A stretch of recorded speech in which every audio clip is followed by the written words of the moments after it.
হ্যাঁ, আসসালামু আলাইকুম এভরিওয়ান। কেমন আছেন আপনারা? আশা করছি সবাই ভালো আছেন। আল্লাহর রহমতে আমিও ভালো আছি। সো আজকে আমরা যেটা হইলো রামনগরের ভিতরে আপনার নীলকণ্ঠ টি কেভ ইন্ডিয়া সবচেয়ে ভাইরাল প্লেস এই জায়গাটা। এটা হলো আপনার যেটা হলো সচরাচর দিনে সবসময় দেখেন। সো রাত্রের ভিউটা একটা দেখাইতেছি যেটা। রাত্রে আমরা আরকি প্লাস 10টা প্লাস বাজে। তো এই সাইডে আসছিলাম। সো এই সাইডের প্লেসটা আপনারা দেখতে পাচ্ছেন। এত সুন্দর লাগে দেখার মতো। দেখতে পাচ্ছেন খুব সুন্দর লাগে। এইদিকে সোজা রুটটা আপনার নীলকণ্ঠ থেকে ফুলচরা গেছে আপনার রুটটা। এত সুন্দর লাগে আর এত কিউট লাগে। সো সামনে কিছু কিছু ভিডিও আমি ক্লিপ নিব ওইটার সাথে ভয়েস ওভার দিব। সো সামনে তোলা যাও।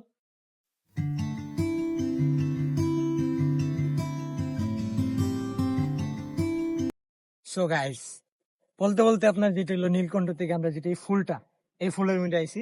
তো ফুল থেকে একটা রোড দে এই যে রোডটা সোজা কিন্তু আপনার স্ট্রেট গেছে রোডে এত সুন্দর। আর প্রত্যেকটা কিন্তু আপনার রোডে লাইট আছে এত ক্লিয়ার এত সুন্দর লাগে। বাট ক্যামেরা দেখে আপনারা ততটা সচরাচর বুঝতে পারতেন না। আমরা চোখে দেখে যে জিনিসটা বুঝতে পারছি এত সুন্দর লাগতেছে, মানে এটা লাগতেছে না যে আমাদের শ্রীমঙ্গল শ্রীমঙ্গল বলে এটা লাগতেছে না, শ্রীমঙ্গল থেকে অন্য কোনো একটা স্টেটে আপনার লাগতেছে এটা, বা অন্য কোনো দেশের দৃশ্যটা এত সুন্দর লাগে এই জায়গাটা।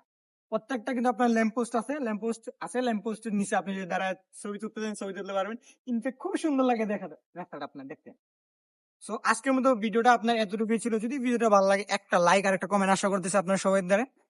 আসসালামু আলাইকুম গাইস, বাই। আজকের মতো এতটুকুই ছিল।